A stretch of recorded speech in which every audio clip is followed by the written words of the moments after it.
Hello दोस्तों, स्वागत है आप सभी के अपने चैनल आरके एक्सपर्ट क्लासेस पर। यदि आप भी मैट्रिक बोर्ड परीक्षा 2025 में देने वाले हैं तो आपके लिए क्लास महत्वपूर्ण है, क्योंकि अभी के इस क्लास में हम लोग मैट्रिक बोर्ड एग्जाम 2025 के लिए हिंदी सब्जेक्ट के 30 वैसे VVI ऑब्जेक्टिव क्वेश्चन देखेंगे जो आपके एग्जाम में 2025 बोर्ड परीक्षा में पूछा जाएगा। और पीछे के एग्जाम में भी काफ़ी बार ये क्वेश्चन सभी पूछा गया है, तो आप लोग से रिक्वेस्ट है कि आप लोग क्लास में अंत तक बने रहिएगा। मात्र 30 वैसे क्वेश्चन हम सेट किया है जो कई बार एग्जाम में पूछा गया है, और वही क्वेश्चन 2025 के भी बोर्ड परीक्षा में पूछने की 100% संभावना है। तो आप लोग क्लास में अंत तक बने रहिएगा। और इसमें व्याकरण का भी कुछ क्वेश्चन सेट किया गया है जो कि आप लोग क्लास 9th में भी व्याकरण का क्वेश्चन पढ़े होंगे। तो चलिए बिना देर के क्लास को स्टार्ट करते हैं, और आप लोग प्रत्येक प्रश्न का आंसर भी देते चलिएगा। कमेंट बॉक्स में गलत हो या सही हो बट आंसर जरूर दीजिएगा। तो चलिए फर्स्ट क्वेश्चन यहाँ पर पूछा गया है। तो यहाँ पर पहला नंबर क्वेश्चन है कि बाबा साहेब भीमराव अंबेडकर का जन्म किस राज्य में हुआ। क्वेश्चन पूछा गया है कि बाबा साहेब भीमराव अंबेडकर का जन्म किस राज्य में हुआ, और ये क्लास 10th के हिंदी के चैप्टर नंबर 1 का ही क्वेश्चन पूछा गया है। और पिछले क्लास में हम लोग क्लास 10th के हिंदी के चैप्टर नंबर 1 समाप्त कर दिए हैं।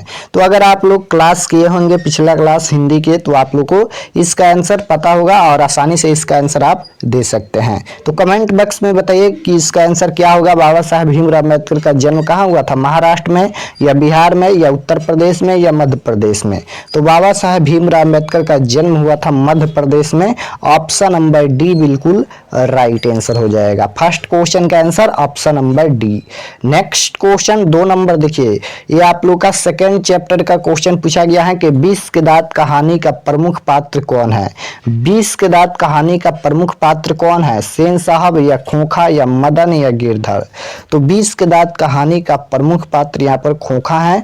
ऑप्शन नंबर बी बिल्कुल राइट आंसर हो जाएगा। 20 के दांत कहानी का प्रमुख पात्र कौन है, खोखा। नेक्स्ट क्वेश्चन 3 नंबर पूछा गया है कि सेन साहब की नई मोटर कार किस रंग की थी। क्वेश्चन यहाँ पर पूछा गया है कि सेन साहब की नई मोटर कार किस रंग की थी, लाल या सफेद या नीले या काली। तो सेन साहब की नई मोटर कार काली रंग की थी। और कितने रुपये की थी, तो याद रखिएगा 7,500 की सेन साहब की नई मोटर कार थी। तो इसका right answer option number D हो जाएगा 3 नंबर क्वेश्चन का आंसर। नेक्स्ट क्वेश्चन है 4 नंबर क्वेश्चन कि 20 के दांत कहानी के रचयिता कौन है। अब यहाँ पर क्वेश्चन ये पूछा गया है कि 20 के दांत कहानी जो है उसके रचयिता कौन है। सबसे पहले आप लोग याद रखिएगा 20 के दांत ये चैप्टर का नाम है, और 20 के दांत यहाँ पर ये कहानी है। एग्जाम में इससे क्वेश्चन पूछा जाता है कि 20 के दांत निम्न में किस विधा है, यानी दे देगा ए ऑप्शन में निबंध दे देगा, बी ऑप्शन में कहानी, सी ऑप्शन में कविता, डी ऑप्शन में इनमें से कोई नहीं, इस तरह से ऑप्शन रहेगा। तो 20 के दांत क्या है, तो कहानी है, आप लोग याद रखिएगा। और वही क्वेश्चन पूछा गया है कि 20 के दांत कहानी के रचयिता कौन है। तो 20 के दांत कहानी के रचयिता इनमें से कौन है, अमरकांत या विनोद कुमार शुक्ल या यतेंद्र मिश्र या यहाँ पर इनमें से कोई नहीं, मतलब 4 ही ऑप्शन दिया गया है। तो 20 के दांत कहानी के रचयिता यहाँ पर नलिन विलोचन शर्मा जी हैं। ऑप्शन नंबर सी बिल्कुल राइट आंसर हो जाएगा, याद रखिएगा। और ये क्वेश्चन लगभग 4 बार एग्जाम में पूछा भी गया है। 20 के दांत कहानी के रचयिता कौन है, तो नलिन विलोचन शर्मा। नेक्स्ट क्वेश्चन है 5 नंबर क्वेश्चन देखिए, पूछा गया है कि प्रकार शब्द में उपसर्ग है। यहाँ पर उपसर्ग पूछा गया है, और ये आप लोग का हिंदी व्याकरण का प्रश्न पूछा गया है जो कि आप लोग क्लास 9th में भी पढ़े होंगे। तो यहाँ पर उपसर्ग पूछा गया है, जो कि उपसर्ग बहुत ही सिंपल होता है। जो शब्द है उसके पहले जो शब्द जुड़ा है वही उपसर्ग होता है। तो प्रकार में क्या जुड़ा है, पहले तो प्र जुड़ा है, तो प्र उपसर्ग होगा। इसका right answer option number C हो जाएगा। प्रकार में यहाँ पर प्र उपसर्ग जुड़ा है। नेक्स्ट क्वेश्चन है 6 नंबर क्वेश्चन है, बहादुर पर चोरी का आरोप कौन लगाता है। बहादुर पर यहाँ पर चोरी का आरोप भी लगाया जाता है, लेकिन कौन लगाता है, लेखक या किशोर या निर्मला के रिश्तेदार। तो बहादुर पर चोरी का आरोप कौन लगाता है, तो निर्मला के रिश्तेदार लगाते हैं। ऑप्शन नंबर डी बिल्कुल राइट आंसर हो जाएगा। निर्मला के रिश्तेदार बहादुर पर चोरी का आरोप लगाते हैं। और कितने रुपये का लगाते हैं, तो 11 रुपये, मात्र 11 रुपये का चोरी का आरोप लगाते हैं, बल्कि बहादुर चोरी नहीं किया था। नेक्स्ट क्वेश्चन देखिए, यहाँ पर 7 नंबर क्वेश्चन है कि शिक्षा और संस्कृति पाठ के लेखक कौन है? क्वेश्चन ये पूछा गया है कि शिक्षा और संस्कृति पाठ के लेखक कौन है? तो शिक्षा और संस्कृति पाठ के लेखक महात्मा गांधी हैं। ऑप्शन नंबर बी बिल्कुल राइट आंसर हो जाएगा। आप लोग याद रखिएगा, शिक्षा और संस्कृति जो कि आप लोग का 10वां चैप्टर है और इसके लेखक कौन है? तो महात्मा गांधी। नेक्स्ट क्वेश्चन है पानी किस संज्ञा का उदाहरण है? यह भी व्याकरण का प्रश्न पूछा गया है कि पानी किस संज्ञा का उदाहरण है। संज्ञा पूछा गया है कि पानी किस संज्ञा का उदाहरण है। तो जिसे नाप या तौल सकते हैं उसे क्या कहते हैं? तो द्रव्यवाचक संज्ञा कहते हैं। तो यहाँ पर ये पानी द्रव्यवाचक संज्ञा हो जाएगा। यहाँ पर पानी, दूध, दही, घी ये सभी द्रव्यवाचक संज्ञा का उदाहरण होता है। नेक्स्ट क्वेश्चन है रसखान किसके भक्त थे? क्वेश्चन ये पूछा गया है कि रसखान किसके भक्त थे? कृष्ण के या राम के या विष्णु के या शिव के? तो रसखान यहाँ पर ये कृष्ण के भक्त थे। ऑप्शन नंबर ए बिल्कुल राइट आंसर हो जाएगा। रसखान कृष्ण के भक्त थे।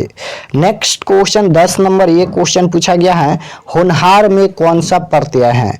अब यहाँ पर प्रत्यय पूछा गया है कि होनहार में कौन सा प्रत्यय है। तो देखिए प्रत्यय किसी भी शब्द के लास्ट में जुड़ता है और उपसर्ग किसी भी शब्द के पहले जुड़ता है।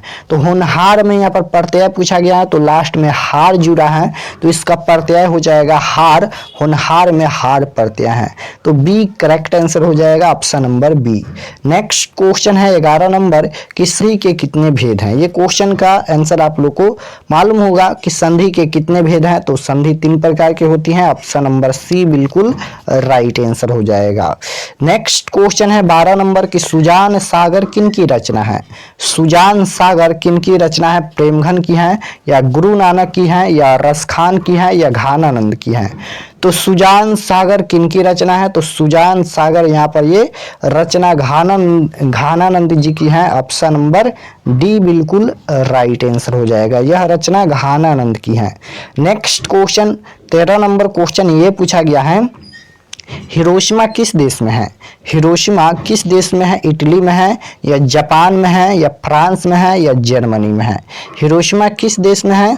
तो हिरोशिमा यहाँ पर आप लोग याद रखिएगा हिरोशिमा जापान में है। ऑप्शन नंबर बी बिल्कुल राइट आंसर हो जाएगा। हिरोशिमा जापान में है। नेक्स्ट क्वेश्चन पूछा गया है कुंवर नारायण द्वारा रचित कविता है। कुंवर नारायण द्वारा रचित कविता इनमें से कौन है? तो कुंवर नारायण द्वारा रचित कविता है यहाँ पर एक वृक्ष की हत्या। आप लोग याद रखिएगा कुंवर नारायण द्वारा रचित कविता एक वृक्ष की हत्या है। ऑप्शन नंबर डी बिल्कुल राइट आंसर हो जाएगा।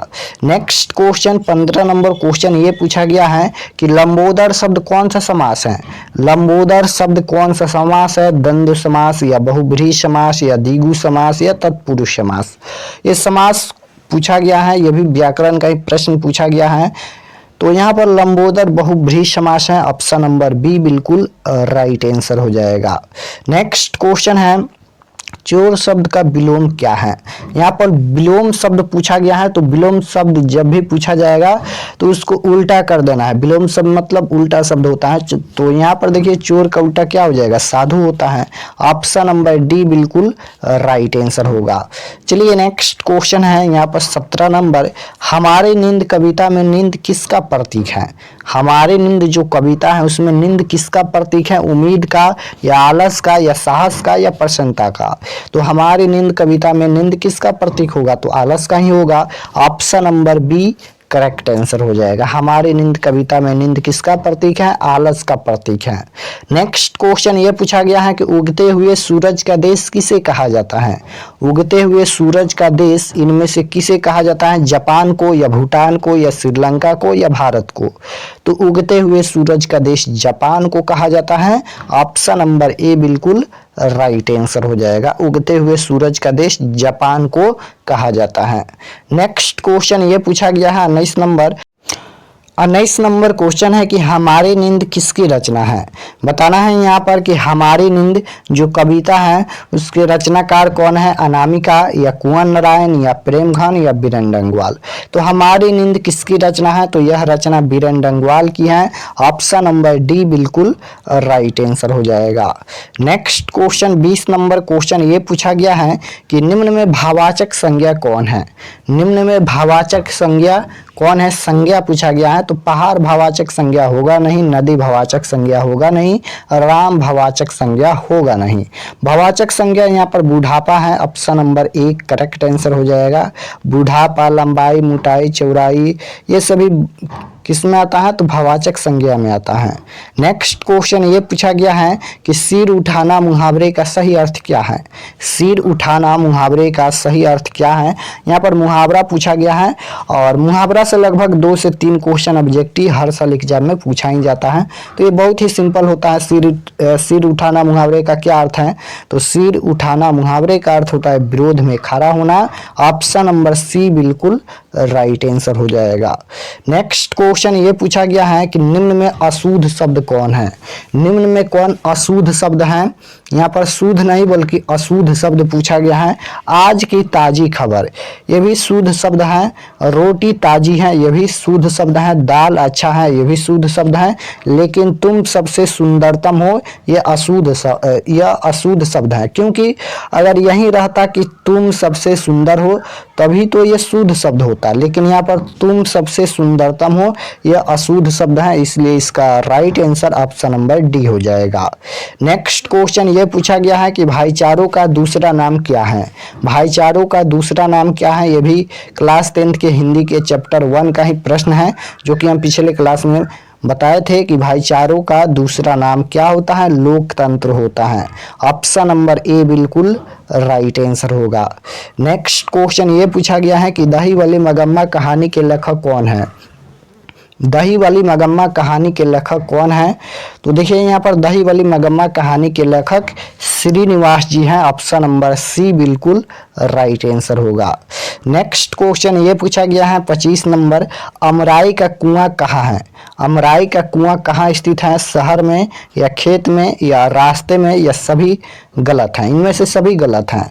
तो अमराई का कुआं कहाँ स्थित है, तो अमराई का कुआं यहाँ पर रास्ते में स्थित है। ऑप्शन नंबर सी बिल्कुल राइट आंसर हो जाएगा। नेक्स्ट क्वेश्चन 26 नंबर ये पूछा गया है कि शादी के बाद मगम्मा का कौन अपना अलग रहता था, तो बेटा अपना अलग रहता था। ऑप्शन नंबर 1 करेक्ट आंसर होगा। नेक्स्ट क्वेश्चन है कि किस नदी के बांध के नीचे लक्ष्मी का घर था। किस नदी के बांध के नीचे लक्ष्मी का घर था, गंगा या यमुना या देवी या सरस्वती। तो किस नदी के बांध के नीचे लक्ष्मी का घर था, तो यहाँ पर देवी नदी के नीचे लक्ष्मी का घर था। ऑप्शन नंबर सी बिल्कुल राइट आंसर होगा। नेक्स्ट क्वेश्चन 28 नंबर ये क्वेश्चन पूछा गया है कि मगम्मा क्या बेचती थी, तो उसका नाम क्या था, दही वाली मगम्मा। तो मगम्मा यहाँ पर दही बेचती थी, तो इसका right answer option number B हो जाएगा। मगम्मा क्या बेचती थी, दही बेचती थी। नेक्स्ट क्वेश्चन ये पूछा गया है मंगू कब से पागल है। मंगू कब से पागल है, जन्म से या बुढ़ापा से या पागल नहीं है, या इनमें से कोई नहीं।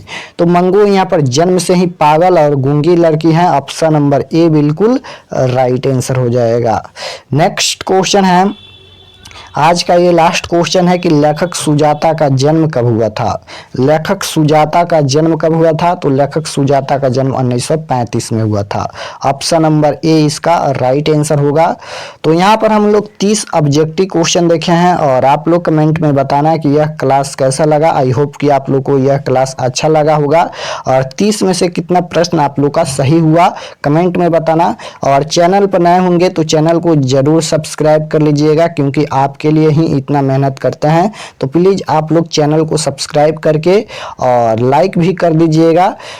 और अगर आप लोग व्हाट्सएप ग्रुप अभी तक ज्वाइन नहीं किए हैं तो इस नंबर पर मैसेज कीजिएगा, क्योंकि इसका पीडीएफ और भी नोटिफिकेशन जो भी सूचना रहता है आप लोग को व्हाट्सएप ग्रुप में दे दिया जाता है। तो नंबर है 82 92 92 96 27। इस पर आप लोग को व्हाट्सएप पर मैसेज करना है, बोलना है कि हमें व्हाट्सएप ग्रुप में जोड़ दीजिए।